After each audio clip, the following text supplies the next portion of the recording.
우리 함께 읽고 은혜 나눌 말씀은 요한복음 3장 22절에서 30절까지 말씀입니다. 신약성경 요한복음 3장 22절에서 30절까지 말씀입니다.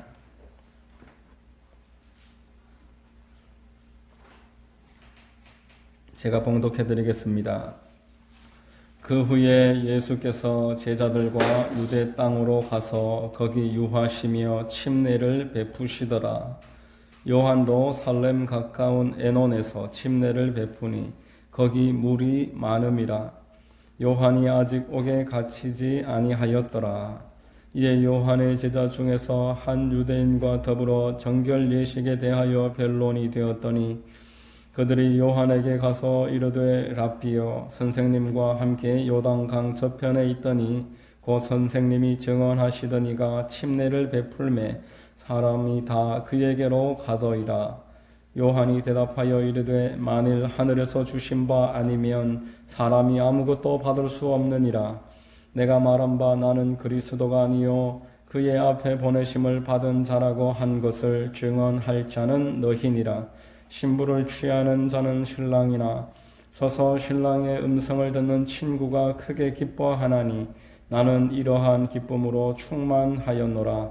그는 흥하여야 하겠고 나는 쇠하여야 하리라 하니라. 아멘. 저는 봉독해드린 요한복음 3장 12절로 30절을 통해서 그는 흥하고 나는 쇠하리라 라는 제목으로 하나님의 말씀을 전하겠습니다. 성령께서 역사해 주셔서 우리에게 큰 은혜의 시간이 되기를 바랍니다. 2021년 미국 아카데미 영우 조연상을 한국 배우 윤여정 씨가 받았습니다. 미국에서 가장 권위 있는 영화제이고 또 70대 중반이 된 우리 한국 여배우가 시상하게 되어서 전 국민이 관심과 또 성원을 보냈었고 수상 소식을 듣고 흐뭇해했었습니다. 근래에 영화를 보면은 참 뛰어난 조연 배우들이 많습니다. 누구나 주연이 되기를 원하겠지만 참 조연들의 역할이 중요하구나 하는 것을 그들을 보면서 생각을 하게 됩니다.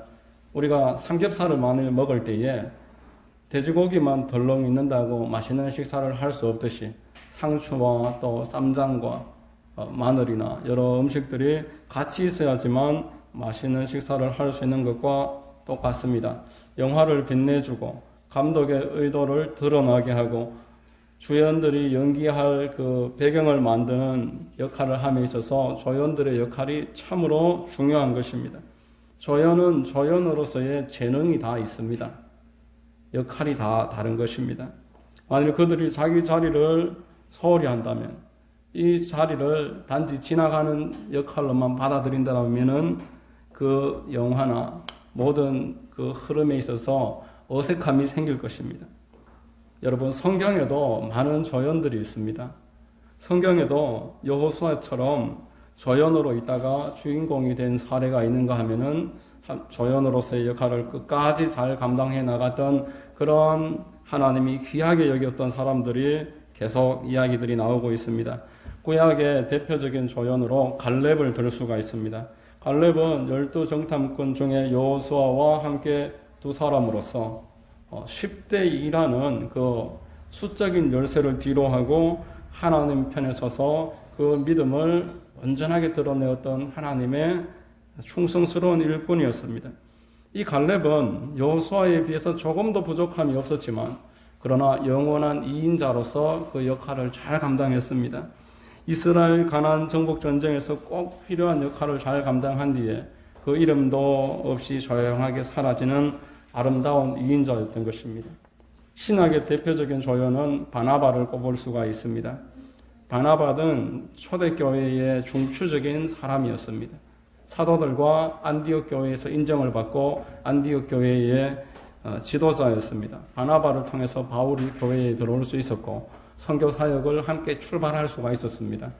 그러나 바나바는 이 바울의 자질을 알아봤고 그에게 전권을 이양하고 그가 앞장서서 모두를 이끌어갈 수 있도록 도와줬고 사람들의 관심이 그리로 다 넘어갈 때에도 시기하거나 질투하지 않고 믿음을 끝까지 지키면서 하나님의 맡기신 역할을 잘 감당함으로 선교 사역을 완성했던 것입니다. 이렇듯 하나님은 모든 사람에게 그 사람에게 맞는 역할을 맡겨주십니다. 눈에 띄는 사람이 있는가 하면 상대적으로 왜소해 보이는 역할도 있을 것입니다. 오랜 기간 쓰임받는 일꾼이 있는가 하면 잠깐 등장했다가 사라지는 역할도 있습니다. 그렇지만 다 하나님이 뽑은 배우입니다. 하나님이 캐스팅한, 하나님이 뽑아낸 일꾼들인 것입니다. 왜 조연에 대해서 계속 말씀드리느냐 하면은 우리 모두는 하나님의 나라의 조연들이기 때문에 그렇습니다. 모든 그리스도인들은 한 분 주연 되시는 예수 그리스도를 더 높이고 빛나게 하기 위한 하나님이 뽑아놓으신 조연들입니다. 그래서 사도 바울은 고린도전서 10장 31절에서 이렇게 말씀을 했습니다. 그런즉 너희가 먹든지 마시든지 무엇을 하든지 다 하나님의 영광을 위하여 하라. 이렇게 말했습니다. 여러분들은 제가 방금 조연이다라고 말씀을 드렸는데 이 조연이라는 역할이 어떻게 다가오십니까? 달갑게 다가오십니까? 조연이라는 역할을 우리가 가지고 있는 선입견이 있어서 마냥 달갑게 여기지 않으시는 분들도 계실 것입니다. 그렇지만 하나님 나라의 조연은 세상 조연과는 전혀 다릅니다. 만일 하나님이 자기 이름만 높이기를 원하는 악덕 기업주와 같이 우리를 대하신다라면은 하나님의 영광을 위해서 살아가는 것은 비참한 일입니다.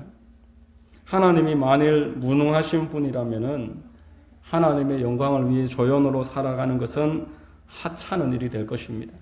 그러나 우리 하나님은 악덕 기업주가 아니라 그와는 정반대입니다.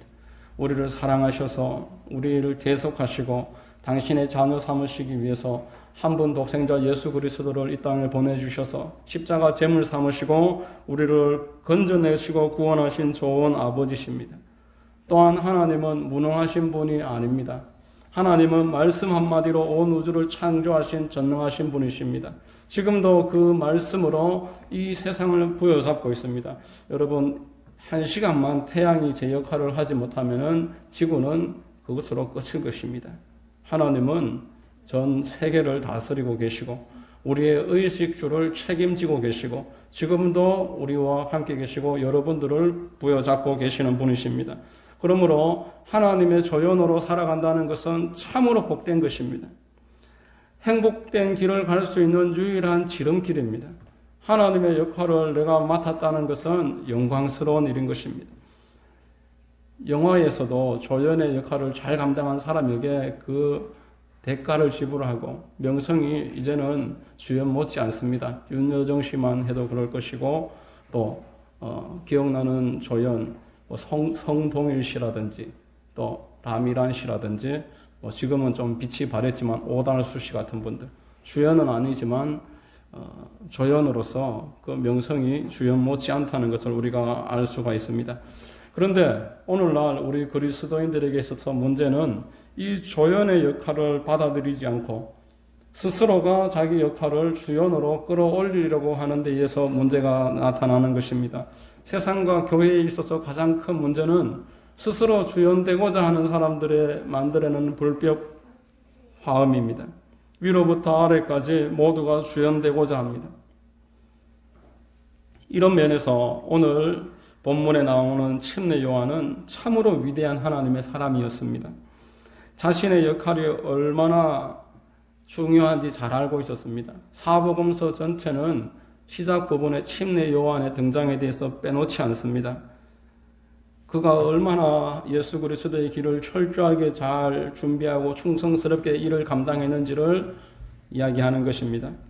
자기가 주인공이 아니라 조연이라는 것을 처음부터 잘 알고 있었습니다. 자기 자리를 철저하게 지켰습니다. 그는 제사장 가문 출신입니다. 영적 훈련을 탁월하게 받았습니다. 회개하라 한마디 외치니까 제사장들과 그 일대의 바리새인들이 그의 말을 무시하지 않고 많은 사람들이 요한에게 찾아왔습니다. 그리고 이가 그리스도가 아닐까 사람들이 그렇게 깊이 진지하게 고민을 했었다고 말씀합니다. 누가복음 3장 15절에 백성들이 바라고 기다림으로 모든 사람이 요한을 혹 그리스도이신가 심중에 생각하니 이렇게 말했습니다.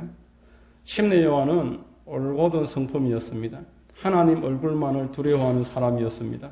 헤롯 왕이 해서는 안 되는 근친상간의 그러한 일들을 저질렀을 때 다 침묵하고 있었지만 요한은 분명하게 그것을 정죄하고 책망했습니다. 모든 사람이 헤롯까지 요한을 존경했습니다. 마가복음 1장 5절에 온 유대 지방과 예루살렘 사람이 다 나아가 자기 죄를 자복하고 요단강에서 그에게 침례를 받더라.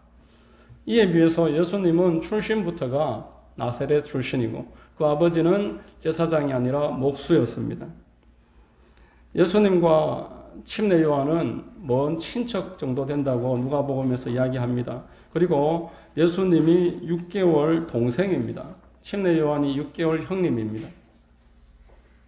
한국 사회보다 더 장류 유서가 분명했던 이 유대 사회에서 자기보다 6개월 앞선, 자기보다 6개월 아래였던 이 예수님을 더 높이고 그의 조연을 자처하는 이런 쉬운 일이 아니었습니다. 그러나 요한은 자기 자신의 역할을 감당을 하기 위해서 그 모든 자존심이나 그 모든 분위기와 주변 사람들의 여러 따가운 시선을 만류하고 예수님을 높이는 일을 포기하지 않았습니다. 이런 배경 가운데서 오늘 예수님이 등장하고 계십니다. 지금껏 감추어 왔지만 하나님의 나라를 세우기 위한 당신의 역할을 시작을 하십니다. 하나님께서 요한에게 이 예수야말로 지금까지 네가 준비해왔던 하나님의 사람이라는 것을 증명해 주셨습니다. 성령이 비둘기처럼 그 머리 위에 머무르는 그 자가 바로 네가 준비하는 그 자이다 이렇게 말씀을 했었던 것입니다. 여러분 이때부터 상황이 막 달라지기 시작하는데 사람들이 예수님께 몰려가기 시작합니다. 자기 제자들마저도 예수님에게 관심을 가지고 이제 기회를 찾아서 예수님께 나아가려고 합니다. 오늘 본문 25절 말씀에 보면은 그 요한의 제자들과 유대인들 사이에 변론이 있었다고 합니다. 이제 예수님의 침례와 침례 요한의 침례 가운데 예수님의 침례가 더 주목받으니까 이제 혈육이 어디 있느냐? 너희 스승은 이제 더 이상 사역에 힘을 발휘하지 못하는 것이 아니냐? 조롱 섞인 그런 말들이 있었을 것이라고 추측할 수가 있습니다. 요한의 제자가 감정이 상해서 요한에게 찾아왔습니다. 26절, 본문 26절 같이 한번 읽어보겠습니다. 시작. 그들이 요한에게 가서 이르되 라피여 선생님과 함께 요단강 저편에 있더니 곧 선생님이 증언하시던 이가 침례를 베풀매 사람이 다 그에게로 가더이다.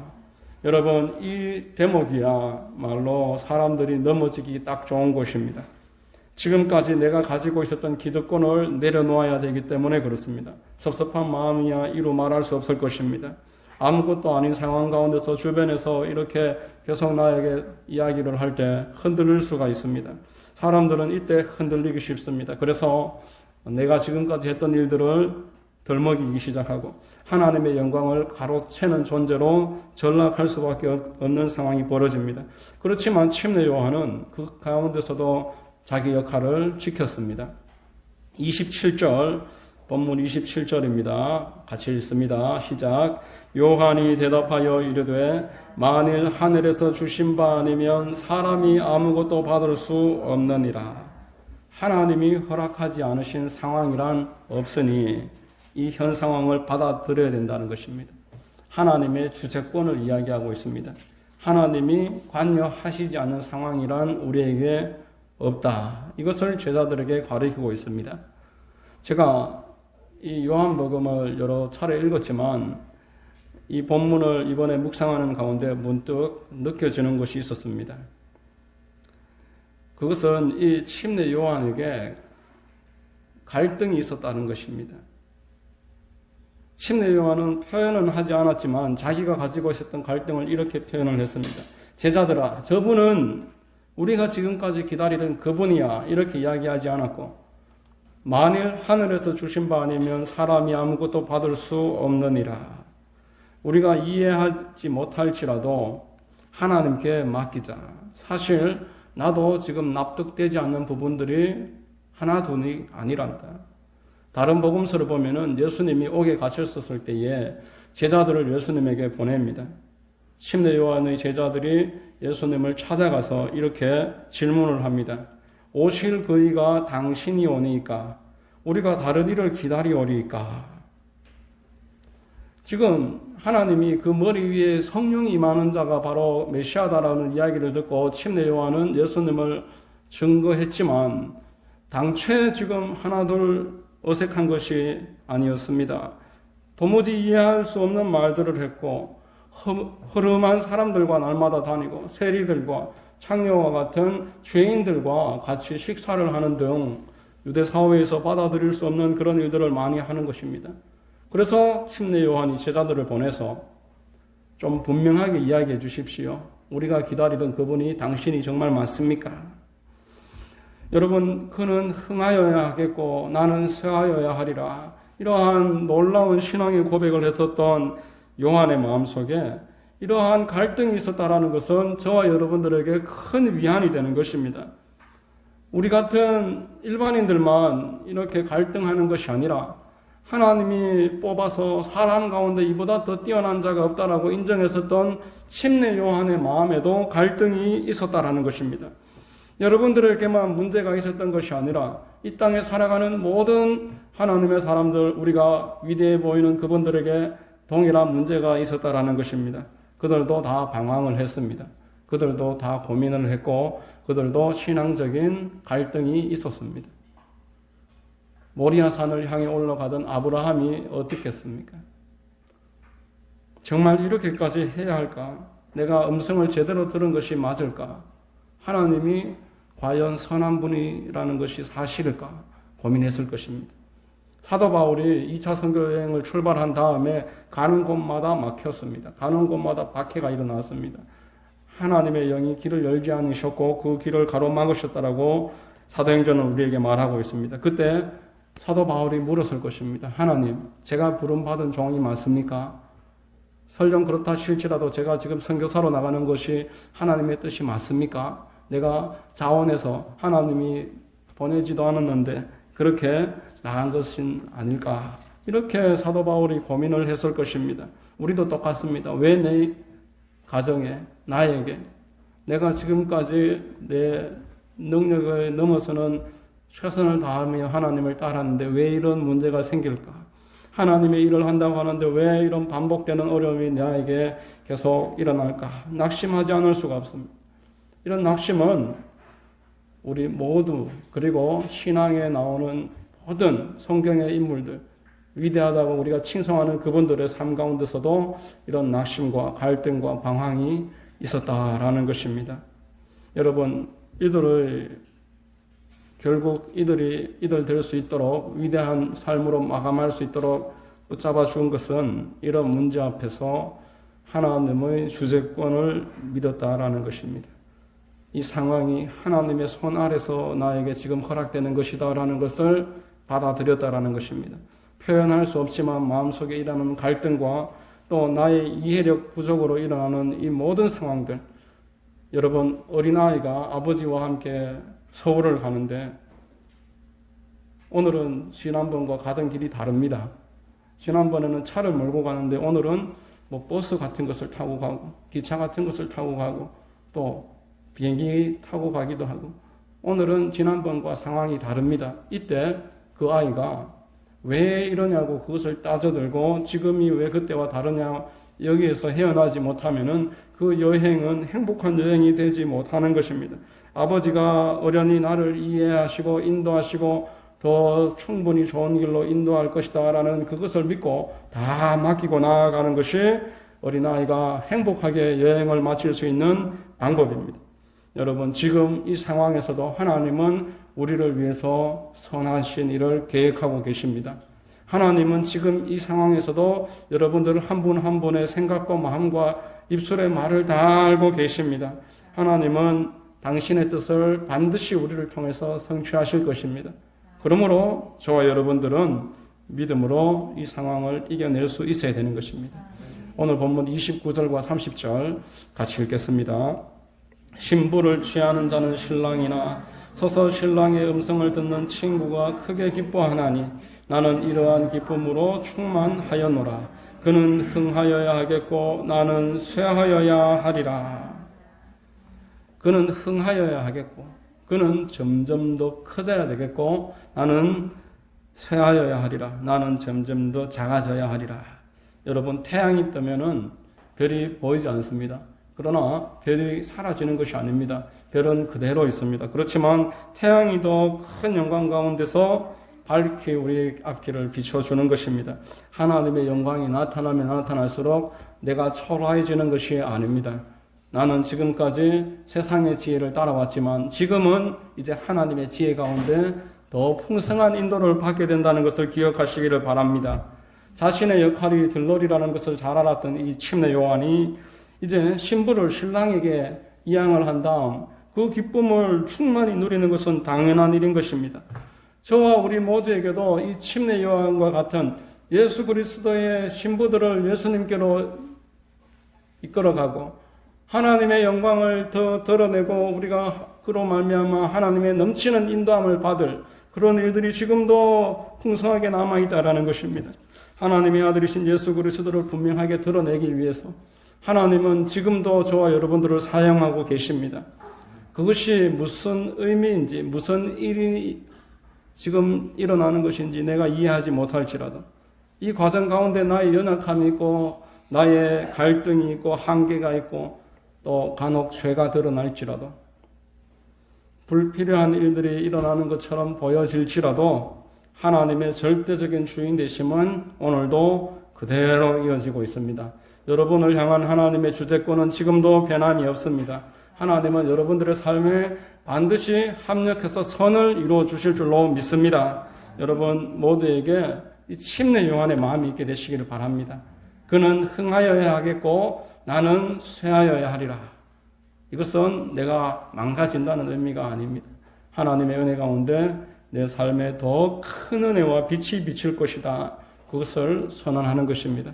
우리 모두에게 이러한 침례 요한과 같은 기쁨과 은혜가 넘쳐나게 되시기를 예수 그리스도의 이름으로 축원드립니다. 기도하겠습니다. 좋으신 하나님 감사합니다. 침례 요한이 그는 흥하여야 하겠고 나는 쇠하여야 하리라 이렇게 고백을 했지만 그 이면에는 예수 그리스도에 대한 갈등이 있었고 지금 자신과 제자들의 상황에 대해서 고민이 있었음을 다시 한번 생각하게 됩니다. 하나님, 우리에게도 갈등이 있고 여러 고민이 있지만 하나님은 선한 길로 우리를 지금도 인도하고 계심을 늘 믿고 따르게 하시고 하나님 은혜 가운데 하루하루 기쁨으로 삶이 마감되어질 수 있도록 성령님 주장해 주시옵소서. 모든 것을 믿고 감사드리오며 거룩하신 구주 예수님의 이름으로 기도드리옵나이다. 아멘.